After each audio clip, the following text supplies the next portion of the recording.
नमस्कार दोस्तों भारत के द्वारा जो ऑपरेशन सिंदूर कंडक्ट किया गया था ये कोई छोटा मोटा ऑपरेशन नहीं था। ये बड़े स्केल पर और स्पेशली जब पाकिस्तान ने रिटेलिएट किया था उसके बाद से तो भारत ने काफ़ी बड़ा यहाँ पर ऑपरेशंस कंडक्ट किए।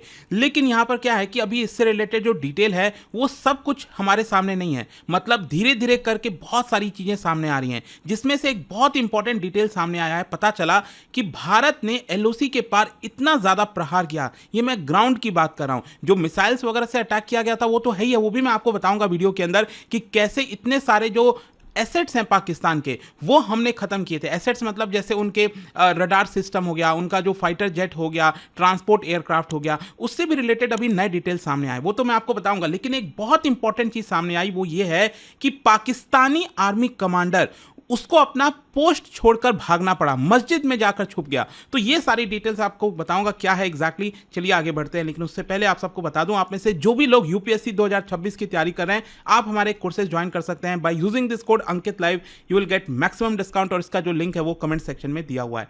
चलिए शुरुआत करते हैं। देखिए बैकग्राउंड आप सब जानते हैं, ऑपरेशन सिंदूर हमें कंडक्ट इसलिए करना पड़ा था क्योंकि बहुत सारे निर्दोषों की जानें गई थी, मासूमों की जानें गई थी पहलगाम अटैक में। और यहां पर भारत ने अपना जितना भी एसेट्स है, फाइटर जेट्स है, राफेल, सुखोई, सब कुछ, आर्टिलरी हो गया, ड्रोन्स हो गया, साइबर वॉरफेयर यूनिट्स हो गए, सब कुछ हमने यहां पर डिप्लॉय कर दिया था। तो यहां पर क्या है ना, जैसा आपको पता होगा पाकिस्तान अपने आप को मीडिया में कई अलग अलग लेवल पर दिखाने की कोशिश कर रहा है कि देखिए यहां पर तो कुछ हुआ ही नहीं है, पाकिस्तान ने जीत हासिल कर ली। और ये पाकिस्तान की हमेशा से टैक्टिक्स रही है। Can you imagine, Pakistan claim करता है चाहे 1965 हो, 1971 हो, 1999 हो, हर एक वॉर ये लोग क्लेम करते हैं अपने बुक्स के अंदर कि उन्होंने जीता है। खैर पाकिस्तान का कुछ नहीं कह सकते, लेकिन हुआ क्या बताया ये जा रहा है कि जो पाकिस्तान ऑक्यूपाइड कश्मीर में मुजफ्फराबाद सेक्टर है वहां पर एक senior Pakistan army officer from 75th infantry brigade, मतलब ये जो 75th इन्फेंट्री ब्रिगेड है उसको कमांड कर रहा था, उसको लीड कर रहा था,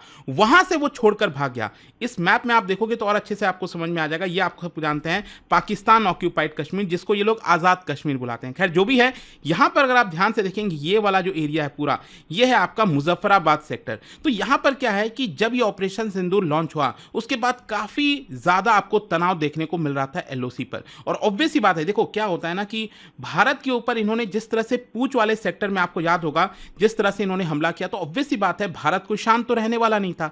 यहां पर हमने भी बहुत बड़े स्तर पर ऑपरेशंस किए, काफी बड़ा हमला किया, ग्राउंड स्ट्राइक किए। और उसी बीच बताया जाता है कि यहां पर ये जो पाकिस्तान आर्मी ऑफिसर है, कमांडर था, वो अपना पोस्ट छोड़कर भाग गया। और ये चीज कैसे पता चली? बेसिकली जो पाकिस्तानी सोल्जर्स हैं उनके बीच का जो कम्युनिकेशन हुआ था वो हमने इंटरसेप्ट किया। ये इंडियन इंटेलिजेंस के द्वारा रिवील किया गया है, जिसमें यहां पर पता चलता है कि जो जूनियर ऑफिसर्स हैं वो इंस्ट्रक्शंस लेने की कोशिश कर रहे थे अपने कमांडर से। और आपको पता है कमांडर ने क्या बोला? कमांडर ने कहा the office will open later, save your lifes first, अपना जीवन पहले बचाओ और भागो। The commander reportedly took refuge in a local mosque, एक पास में ही जो मस्जिद है मुजफ्फराबाद सेक्टर में, वहां पर वो जाकर छुप गया। मतलब उसने अपने सेफ्टी का ज्यादा ध्यान रखा ओवर कमांड रिस्पॉन्सिबिलिटी। देखिए क्या होता है ना, जंग के मैदान में जब एक आर्मी पर्सनल जो होता है उसकी जिम्मेदारी होती है कि वो करे या मरे, ये वाली सिचुएशन होती है। आप अपने देश से कैसे भाग सकते हो? देखो क्या होता है ना, इसके पीछे आपको समझना है, जो भी देश आपको पता है कि ये सही है और ये गलत है, तो उसी के हिसाब से आपको मोटिवेशन आती है। जब भारत की तरफ से कोई भी हमारा आर्मी पर्सनल लड़ने जाता है, उसको पता है कि हम यहाँ पर सही हैं, तो वो अलग प्रकार का मोटिवेशन होता है। आप हर करो या मरो वाली सिचुएशन में जाते हो कि आपको अपने देश की सुरक्षा करनी है। लेकिन पाकिस्तान की जो सेना है उसके पास कैसे वो मोटिवेशन आएगा? उनको पता है कि नहीं, यहाँ पर जो भी कुछ हो रहा है गलत है। और यही सिचुएशन होता है इस हालत में कि उनको अपना पोस्ट छोड़कर भागना पड़ता है। फिर आगे यहाँ पर एक और इंटरसेप्ट किया गया कम्युनिकेशन, जो कि जूनियर ऑफिसर देखिए क्या बोलता है, आवर कमांडर साहेब एस्केप्ड विथ ग्रेट डिफिकल्टी, बड़े मुश्किलों से हमारे जो कमांडर साहब हैं वो छोड़कर भागे।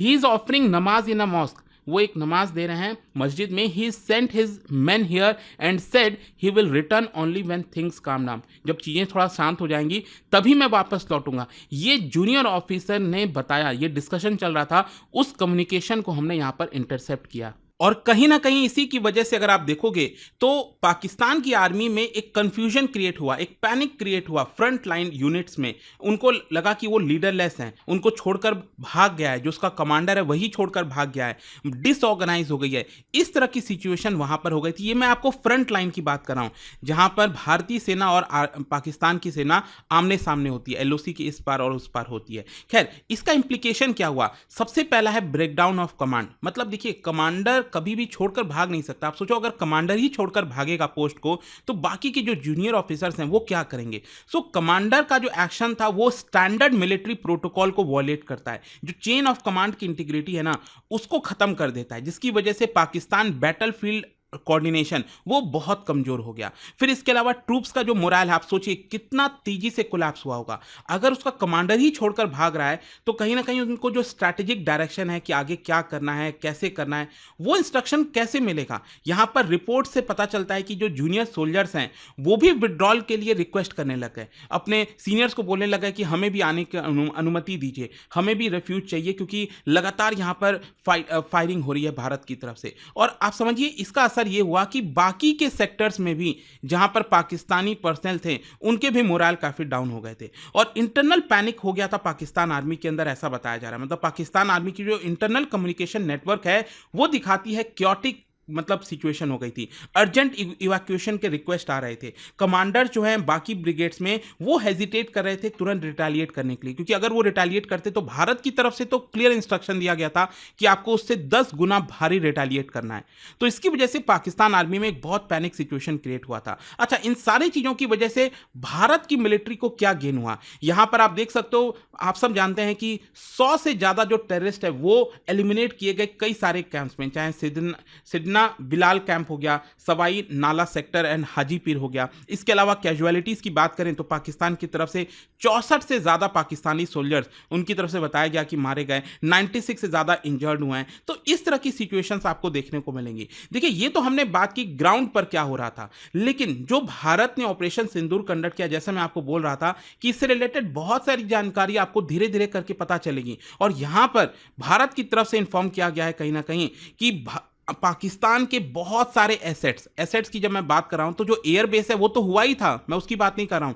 पाकिस्तान के पास जो फाइटर जेट्स थे, उनके पास जो ट्रांसपोर्ट एयरक्राफ्ट था जो कि बहुत इंपॉर्टेंट रोल प्ले करता था, वो भारत ने डिस्ट्रॉय किया। ये कौन कौन सी चीजें आप देख सकते हो।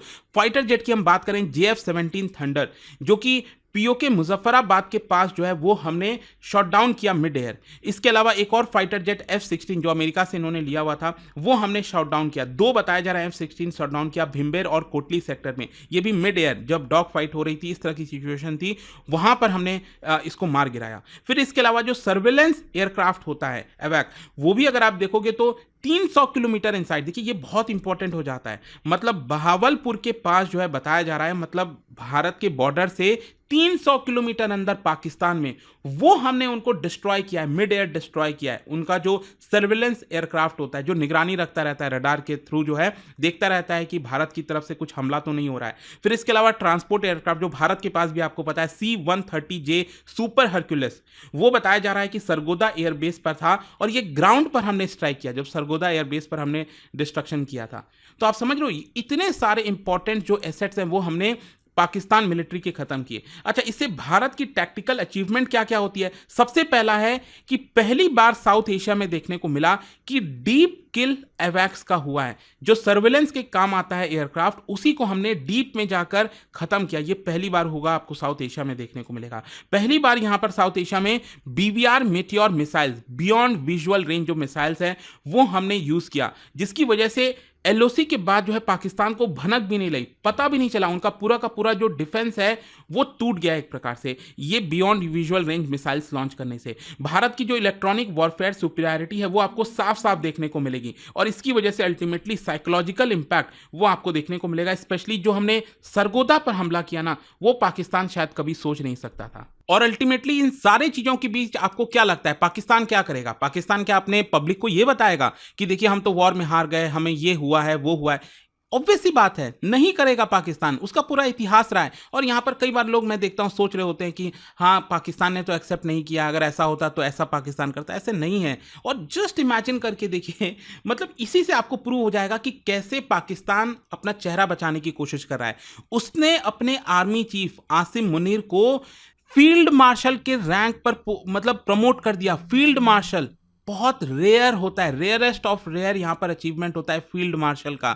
तो आप समझ रहे हैं, उसको फील्ड मार्शल यहां पर दिया गया है। कहीं ना कहीं ये फेस सेविंग मेजर है, इंटरनल स्ट्रेंथ को दिखाने के लिए सिंबॉलिक जेस्चर है कि जो ट्रूप्स हैं उनका मोरल डाउन ना हो। यहां पर कोशिश ये थी कि कहीं ना कहीं जो मुनीर के ऊपर क्रिटिसिज्म हो रहा था कि उसने ऑपरेशन सिंदूर जो भारत ने कंडक्ट किया उसको भापा नहीं, समझ नहीं आया, तो कहीं ना कहीं उसको भी बचाने की कोशिश हो रही थी। और जो आसिम मुनीर है वो शरीफ फैमिली के साथ काफ़ी ज़्यादा क्लोज है, तो इसी की वजह से कहीं ना कहीं बताया जा रहा है कि उसको फील्ड मार्शल की मतलब बड़ी हंसी वाली बात थी ये तो, और पूरी दुनिया ही हंस रही थी इस बात को लेकर कि इसके लिए आप मतलब जंग में हारने की वजह से आप फील्ड मार्शल प्रमोट करते हो। आपने देखा है ना पाकिस्तान आर्मी के पास कितने सारे मेडल्स वगैरह हैं। यही क्वेश्चन उठता है कि आखिरकार ये है किस लिए, क्या करते हैं लोग। है जो भी है, यहाँ पर मीडिया नैरेटिव भी पाकिस्तान में बड़े स्तर पर चलाया गया। पाकिस्तान के अंदर यहाँ पर ऑपरेशन सिंदूर का जो इम्पैक्ट है उसको इसके इम्पैक्ट को डाउन प्ले किया गया।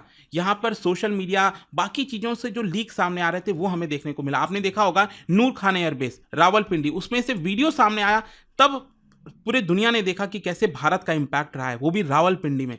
सोचो अगर वो भी नहीं आता तो पता ही नहीं चलता। मतलब आप समझ रहे हो, कुछ ना कुछ जो लीक्स हुई हैं सोशल मीडिया वगैरह से, तो वो हमें अभी पता चला है। और बहुत सारी चीज़ें हैं जो हो सकता है आगे चलकर पता चलेंगी। खैर देखना होगा यहाँ पर होता क्या। लेकिन पाकिस्तान अगेन इसको 1971 की तरह, 1999 की तरह उसको ढालने की कोशिश कर रहा है, अपने पब्लिक को बेसिकली उल्लू बना रहा है, और कुछ नहीं है। तो आई होप कि आपको समझ में आया होगा कि अभी जो लेटेस्ट डेवलपमेंट हुआ है इस पूरे चीज़ों से रिलेटेड वो क्या था। और जाने से पहले एक बहुत इंटरेस्टिंग क्वेश्चन, क्या बता सकते हो आज के मॉडर्न एयर बैटल के अंदर यहाँ पर जो एवैक्स की स्ट्रैटेजिक यूटिलिटी है, एवैक्स जो एयरक्राफ्ट है वो क्या है एग्जैक्टली। ये 4 ऑप्शन है आपको बताना, और उसका जो राइट आंसर आप सब जानते हैं। मेरे इंस्टाग्राम पर तो मिलेगा ही, वहां पर अगर आप नहीं हो कोई बात नहीं, टेलीग्राम से ले सकते हैं इसका सही उत्तर। दोस्तों चाहे आप यूपीएससी की तैयारी शुरू कर रहे हो या फिर प्लान बना रहे हो, मेरे पास है एक जबरदस्त अपॉर्चुनिटी, स्टडी आईक्यू का यूपीएससी फाउंडेशन कोर्स। सोचिए, एक ऐसा ऑल इन वन प्रोग्राम जहां मिलेगा आपको सॉलिड तैयारी, 1000+ आवर्स की लाइव क्लासेस टॉप एजुकेटर्स के साथ, personalised mentorship, hand written notes और पीआरपी एमआरपी जैसे फोकस्ड रिवीजन मॉड्यूल्स। स्कॉलरशिप भी हैं दोस्तों, प्रीलिम्स क्लियर करो, पूरा फीस रिफंड लो। हर मंथ टॉप परफॉर्मर्स को मिलेंगे 11,000 रुपीज के cash reward. Economically weaker students के लिए है उड़ान स्कॉलरशिप, ताकि पैसा कभी रुकावट ना बने। गोल्ड, प्लैटिनम या डायमंड, जो प्लान आपके लिए बेस्ट हो उसे चूज कीजिए। और सबसे खास बात, आपको गाइड करेंगे खुद x secretary Anil Swarup sir, जिन्होंने यूपीएससी सिस्टम को अंदर से देखा है। स्टडी आईक्यू पर भरोसा किया है 2 करोड़ से ज्यादा इंडियंस ने, और अब आपका नंबर है यूपीएससी फाउंडेशन कोर्स के साथ अपना आईएएस ड्रीम सच करने का। अब करना क्या है, बस स्टडी आईक्यू के ऐप पर जाइए या फिर कमेंट सेक्शन में दिए गए लिंक पर क्लिक करिए, यूपीएससी फाउंडेशन कोर्स ढूंढिए। बाय नाउ पर क्लिक करने के बाद डिस्काउंट कोड के सेक्शन में लिखिए ANKITLIVE अंकित लाइव और पाइए सबसे lowest price. Your IAS journey starts now.